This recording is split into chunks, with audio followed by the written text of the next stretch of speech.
ना होगा, और अगर सब मिलकर कोशिश करें तो रास्ता निकल सकता है। राजू के चेहरे पर एक उम्मीद की किरण जागती है।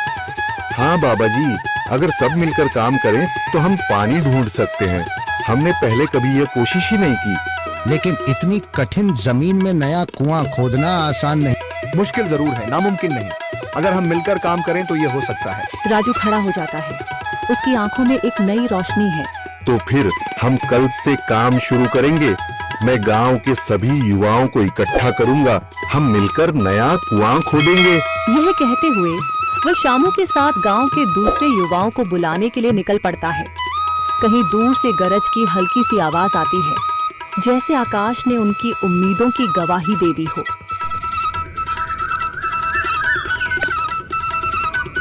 अगली सुबह राजू और शामू गांव के युवाओं को इकट्ठा करने निकल पड़े। चौधरी महेश की हवेली के सामने एक भीड़ जमा है।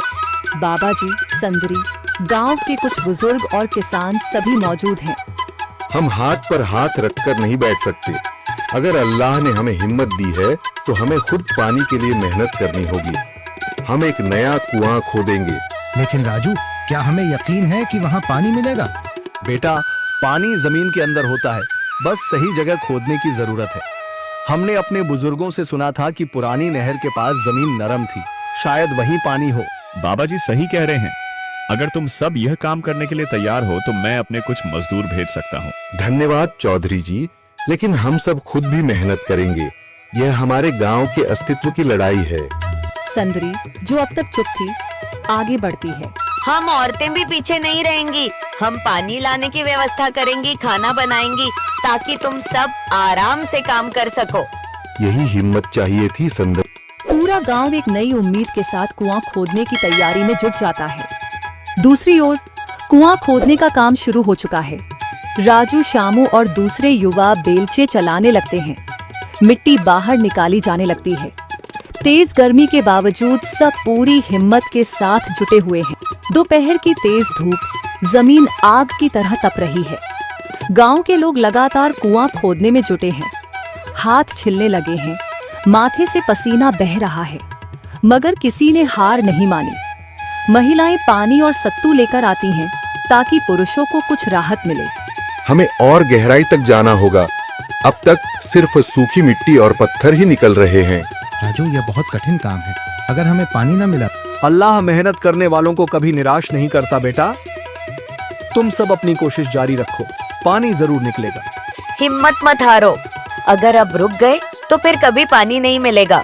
सभी फिर से जोश में आकर काम में जुट जाते हैं, मगर सूरज की तपिश बढ़ती जा रही है और कई लोगों की सांसें तेज चलने लगती हैं।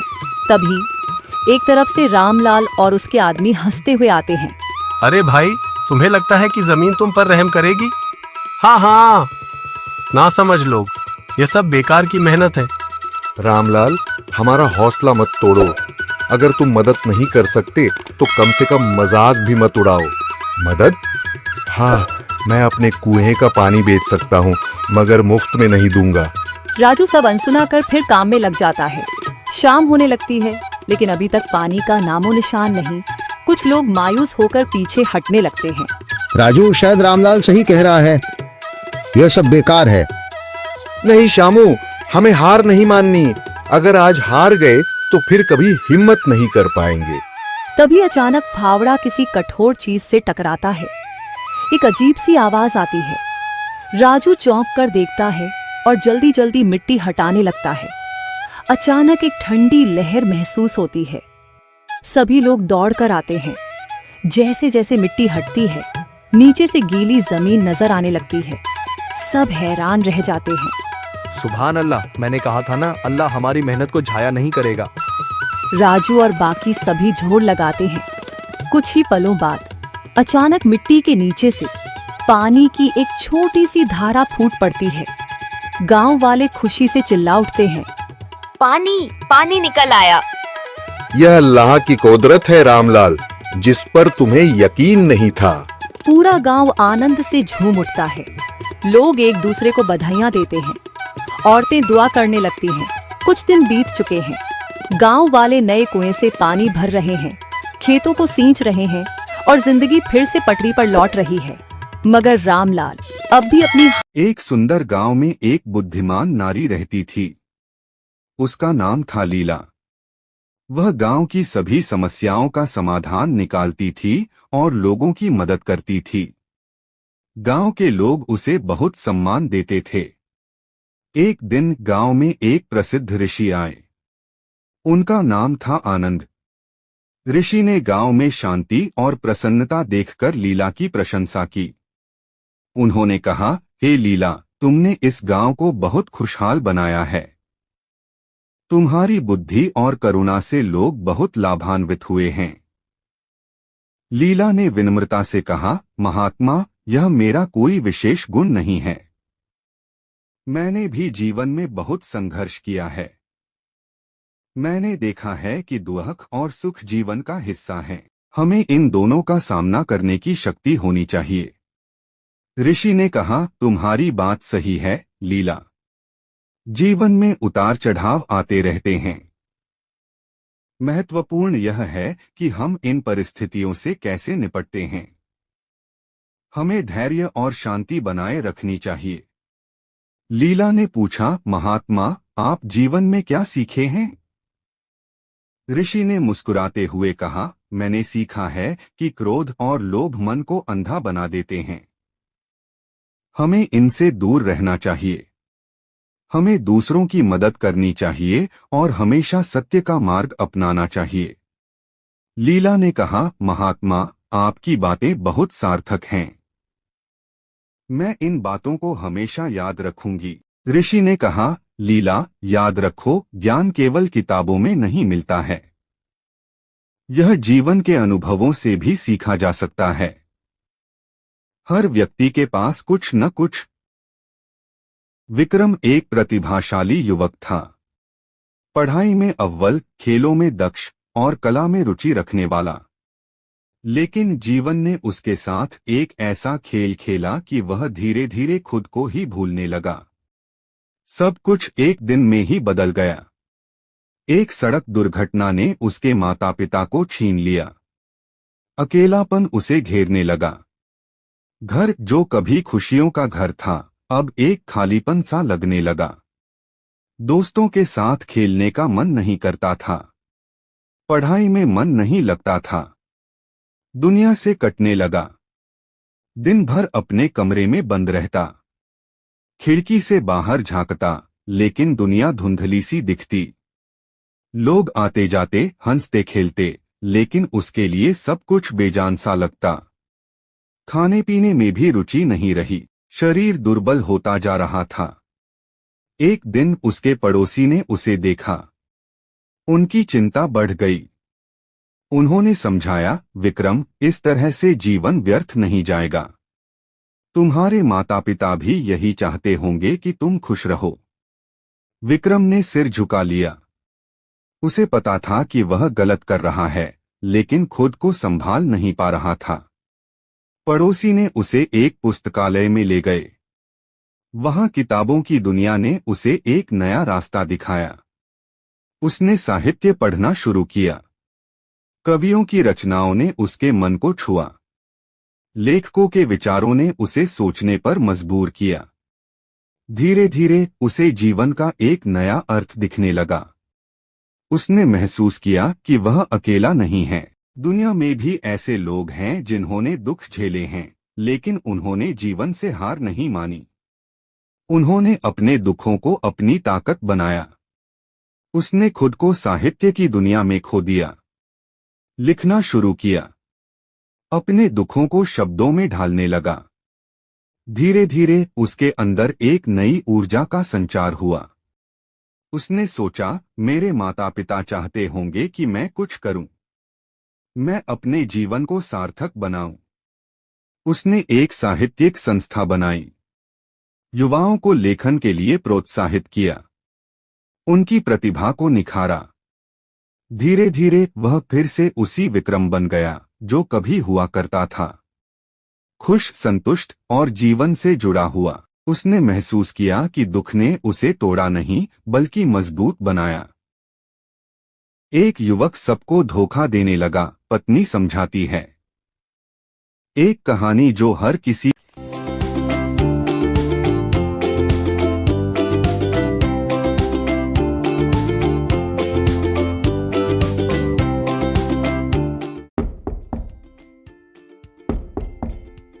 Amma opened the door. Raghu Mama! Amish and Soni cried, giving him a big hug. Raghu Mama was their mother's only brother. He always told the best stories and brought them the most interesting presents. But there was one problem with Raghu Mama. Raghu Mama was so lazy that he could sit in his chair for hours and hours, reading or watching TV, or just sleeping. He would not do any work around the house or even go to the market to buy groceries. Amma was fed up of his laziness. So Raghu, said Amma, planning to spend the holiday in your favorite chair as usual. Oh no, Said Raghu Mama. this time I'm going to explore underwater caves, climb tall mountains, and chase the tigers in the jungle. Where? Exclaimed Amish and Soni. We want to come too. Ha, said Amma, what a joke. Raghu Mama smiled mysteriously. The next day, when Raghu Mama was in his room, Amish and Soni overheard him talking to someone. Wow, He was saying. Then, that's amazing. a little later, Oh no, the children burst into his room. What happened, Raghu Mama? Raghu Mama was in his favorite chair, wearing a pair of big black goggles. There was no one else around. Soni and Amish exchanged a curious look. Is everything okay, Mama? Amish asked, staring at the dark goggles that hid almost all of Mama's face. Raghu Mama laughed and took off the goggles. here, try this. He said to Soni. What is it? Asked Soni. The goggles were so heavy that she had to hold them with both hands. Raghu Mama carefully put the goggles on Soni's face. The goggles were dark and she couldn't see anything at first. Then he pressed a button. Suddenly Soni was in the ocean. There were colorful fish all around. She turned her face to the left and saw a big turtle swimming beside her. It was so close that she thought she could reach out and touch it. Then she turned her face to the other side. Eek! She cried as a huge shark swam very close to her.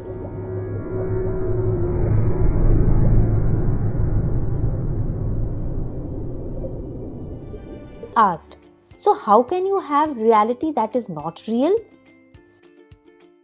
That is a really smart question. Said Raghu Mama. We call it virtual reality or VR because it makes you feel that what you are watching is real, so it is almost real. Help! Cried Amish. A tiger is about to eat me up. Raghu Mama laughed. Haha, don't worry, you are quite safe. He told Amish. It is like watching a movie, but better, said Soni, excited. Exactly. Said Mama. When we watch a movie in a cinema theater, the screen is only in front of us. When we wear the VR goggles, it feels like the movie is all around us. So, do you want to spend your summer vacation exploring virtual reality like me? Asked Raghu Mama. Amish took off the goggles and thought for a bit. I think I prefer the real reality, he said. But why? Asked Raghu Mama, surprised. I saw a juicy mango in the jungle, said Amish, and now I want to eat one. I can't do that in virtual reality. I want one too, said Soni. Both of them ran to the kitchen. Wait for me, said Raghu Mama, right behind them, finally off his favorite chair.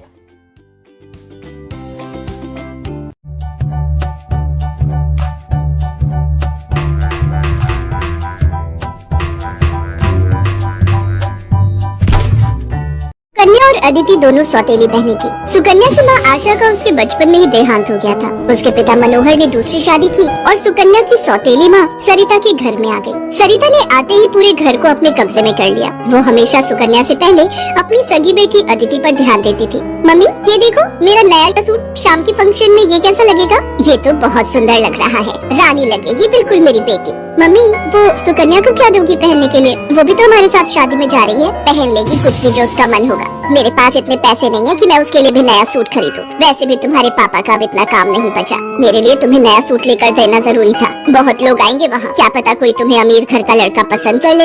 अरे सरिता, कभी कभी अपनी बड़ी बेटी सुकन्या के बारे में भी सोच लिया करो। वो बेचारी भी तो शादी लायक है। बस आ गए अपनी लाडली बेटी के बारे में चिंता करने। पता नहीं कौन से मनहूस दिन मेरी तुम्हारे साथ शादी हुई थी। जब से आई हूँ एक ही नाम तुम्हारे मुंह पर चढ़ा हुआ है। देखती हूँ सुकन्या सुकन्या। अरे तुम्हारी दूसरी बेटी अदिति भी कुंवारी है, वो भी तुम्हारी ही बेटी है। उसके बारे में भी कुछ सोचा करो। मैं हूँ जो पैसे जोड़ जोड़ कर अपनी बेटी को सूट दिलवाए है। अब शाम को चलने की तैयारी कर लो, बहुत बड़े बड़े लोग उस शादी में आएंगे। ये तो मेरी सहेली पुष्पा की बड़ी मेहरबानी है जो उसने हमें एक कार्ड दे दिया, वरना हम गरीबों को इस शहर में और इतनी बड़ी शादी में कौन पूछेगा। मनोहर को पता था कि सरिता का स्वभाव बहुत ही खड़ूस है, इसलिए वो चुपचाप अपने कमरे में चला जाता है। शाम को सब लोग शादी के लिए तैयार होते हैं। अदिति बहुत ही सुंदर सूट पहनकर तैयार होती है। सुकन्या के पास तो कपड़े ही नहीं थे। अचानक मनोहर सुकन्या के पास आता है। सुकन्या बेटी ये ले, ये तेरी माँ की साड़ी है, तू ये पहन कर तैयार हो जा। देख कितनी सुंदर साड़ी है, मेरे संदूक में रखी थी, मैं वही ढूंढ रहा था और आज मुझे मिल गई। पिताजी ये माँ की साड़ी सचमुच, ये साड़ी तो बहुत सुंदर है। शुक्रिया पिताजी, आज आपने माँ की ये साड़ी देखकर मुझे बहुत खुशी दी है। हाँ बेटी, अब ये साड़ी पहनकर जल्दी से तैयार हो जा, देखना सबसे सुंदर लगेगी मेरी बिटिया। सुकन्या अपनी माँ की साड़ी पहनकर तैयार हो जाती है। सब लोग शादी में पहुँचते हैं। सरिता जानबूझकर अदिति को ही आगे कर रही थी ताकि वहाँ लोग अदिति को ही देखें। तभी एक बहुत ही बड़े परिवार के लड़के आशीष की नजर सुकन्या पर पड़ती है। सुकन्या बिल्कुल अकेली खड़ी थी। वो लड़का उसके पास आया और उससे बात करने लगा। हेलो, मेरा नाम आशीष है और आपका? जी मेरा नाम सुकन्या है। अच्छा नाम है आपका। वैसे आप यहाँ अकेली क्यों खड़ी हैं? चलिए ना, वहाँ डांस फ्लोर पर सब लोग डांस कर रहे हैं। आशीष को सुकन्या से बात करता देख सरिता आशीष के पास आती है। सुकन्या बेटा, तुम्हारे पापा तुम्हें बुला रहे हैं, इनके साथ अदिति डांस कर लेगी।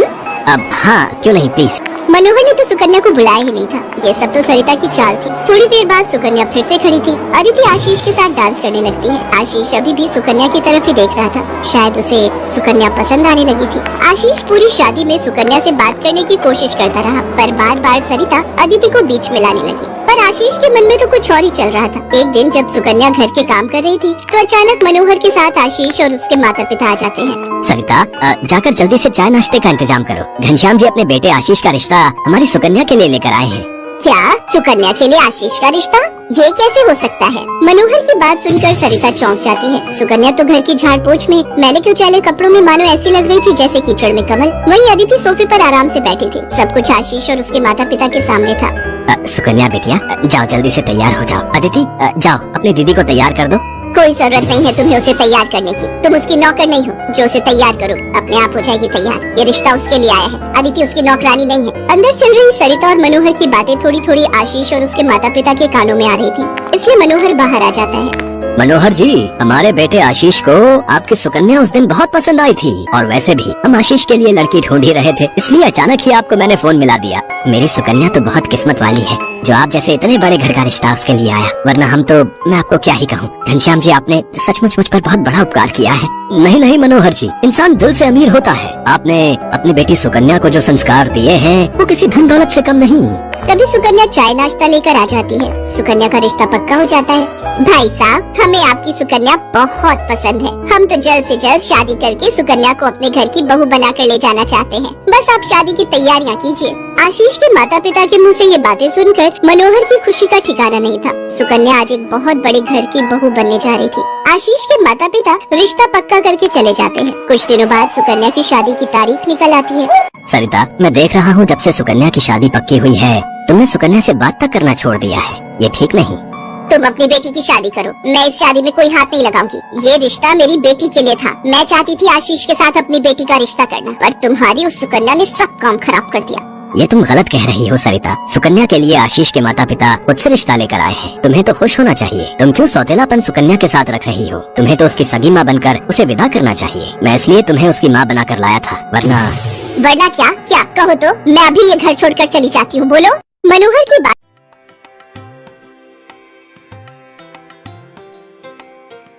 Once the king Krishnadev Rai called Tenali Raman and said, "Tenali, I am so happy with you that I want to gift you a city." Tenali Raman was shocked when he heard this. He looked at the king in disbelief and said, "My lord, what did you say just now?" The king repeated, "Tenali, I am so happy with what you have done that I want to gift you a city."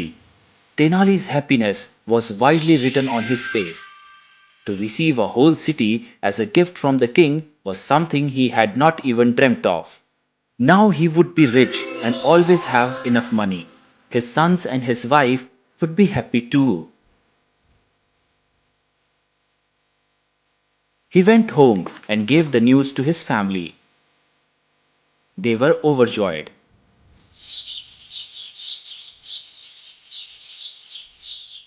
Now every day when he returned home, his wife would ask, "Did the king tell you which city you will get?"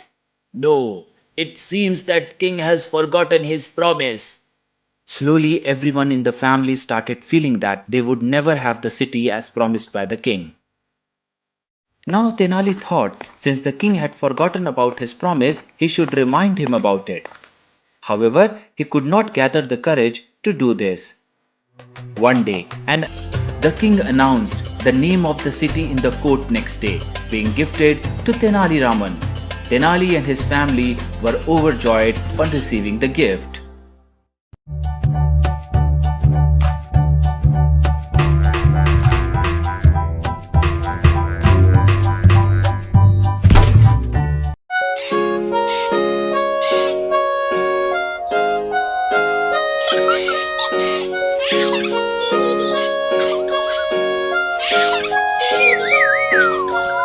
चूहे जैसा रूप है पाया, कोमल कोमल जिसकी काया। चूहे जैसा रूप है पाया, कोमल कोमल जिसकी काया। लंबी पूंछ में रहते बाल, देखो देखो इसकी चाल। लंबी पूंछ में रहते बाल, देखो देखो इसकी चाल।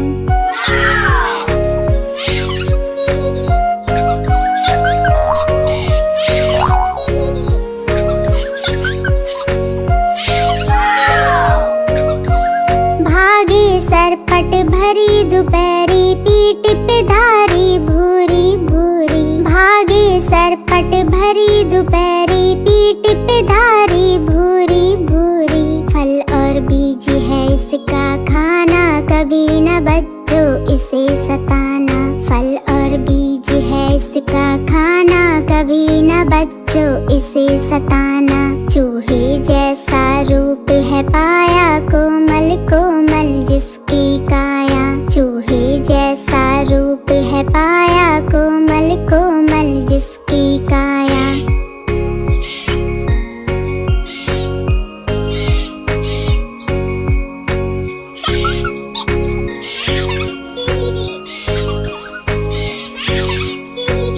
राज, मुझे भूख लग रही है, मगर मुझे खाने को कोई शिकार ही नहीं मिल रहा है। क्या हो रहा है यहाँ? ओहो दादा, ज्यादा कुछ ना है। मैंने सुना है कि नदी में कुछ स्वादिष्ट मछलियाँ हैं। मैं कुछ मछलियाँ पकड़ने में आपकी मदद कर सकता हूँ मोगेम्बो। मैं बहुत तेज नहीं हूँ, लेकिन मैं चुपके से उनका पीछा करके तुम्हारी तरफ खदेड़ दूंगा। और मैं अपनी तेज रफ्तार से मछली को कंफ्यूज कर सकता हूँ। अरे कबीरा, क्या तुमने खबर सुनी है? अरे मोमो, कहाँ खबर लाए हो? मैंने सुना है कि जानवरों का एक नया समूह है जो अभी जंगल में अपने इलाके में घुसा है। अच्छा, क्या तू जाना है वो कौन सा जानवर है? मुझे यकीन नहीं है, लेकिन मैंने सुना है कि वे वास्तव में मजबूत और शक्तिशाली हैं। हमें सावधान रहना चाहिए, हम उनके साथ किसी परेशानी में नहीं पड़ना चाहते। चिंता मत करो पिंकी, हम खुद को संभाल सकते हैं, लेकिन हमें चौकन्ना रहना पड़ेगा। लेकिन क्या तुमने उनको कहीं देखा है? अभी नहीं, लेकिन हमें सावधान रहने की जरूरत है। वे किसी भी कोने में छिप सकते हैं। हमें सावधान रहना चाहिए। अगर हमें अपनी जान और अपने घर दोनों बचाने हैं तो कोई तगड़ा सा आइडिया लगाना पड़ेगा। मेरे पास एक आइडिया है। क्या होगा अगर हम पूरे जंगल में चौकियों का एक नेटवर्क बना दें? इस तरह हम किसी भी खतरे पर नजर रख सकते हैं। यह एक बहुत अच्छा आइडिया है मोमो।